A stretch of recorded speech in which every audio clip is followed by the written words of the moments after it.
இந்த வீடியோவில் நம்ம இந்த ஐவானுடைய போர்ட்டபிள் ப்ளூடூத் ஸ்பீக்கர் பற்றி டீட்டெயில்டாக பார்த்துலாம் வாங்க. பாக்ஸ் ஓப்பன் பண்ணி நமக்கு உள்ளே வந்து ப்ளூடூத் ஸ்பீக்கர் தான் இருக்குது. இந்த ஸ்பீக்கருடைய டாப் போர்ஷனில் power on button, bass button, left right button எல்லா பட்டன்ஸுமே கொடுத்துருக்காங்க. இதோட சைடில் வந்து பார்த்திங்கன்னா நம்ம கேப் மாதிரி கொடுத்துருக்காங்க. இந்த கேப் நம்ம ரிமூவ் பண்ணும்போது உள்ளே வந்து நமக்கு சார்ஜிங் போட்டு, மைக்ரோ எஸ்டி கார்டு, பென்ட்ரைவ் போட்டு எல்லா போட்டுமே கொடுத்துருக்காங்க. இது கூட நமக்கு இந்த சார்ஜிங் கேபிளும் வந்துடும். இதோட குவாலிட்டின்னு பார்க்கும்போது ரொம்பவும் நீட்டாகவும் எந்த ஒரு டேமேஜ் இல்லாமல் ப்ரீமியமாகவும் இருக்குது. இதில் 2 10 வாட் ஸ்பீக்கர்ஸ் நமக்கு கொடுத்துருக்காங்க. இதோட பேட்டரியோட கெப்பாசிட்டின்னு பார்க்கும்போது 1300 mAh பேட்டரி யூஸ் பண்ணியிருக்காங்க. இதோட ப்ளேபேக் டைம் வந்து 6 to 7 hours வரையுமே நம்ம கண்டினியூவாக ப்ளே பண்ண முடியுது. இப்போ அதை நம்ம பவர் ஆன் பண்ணி பார்த்துடலாம்.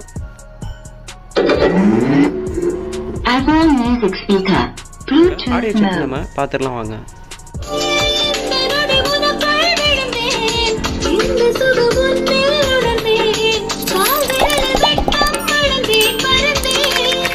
இந்த ப்ளூடூத் ஸ்பீக்கரோட ப்ரைஸ் 350 வருது. இந்த ப்ளூடூத் ஸ்பீக்கர் உங்களுக்கு வேணும்னா மறக்காம ஸ்கிரீன்ல தெரிய நம்பருக்கு மெசேஜ் பண்ணுங்கள்.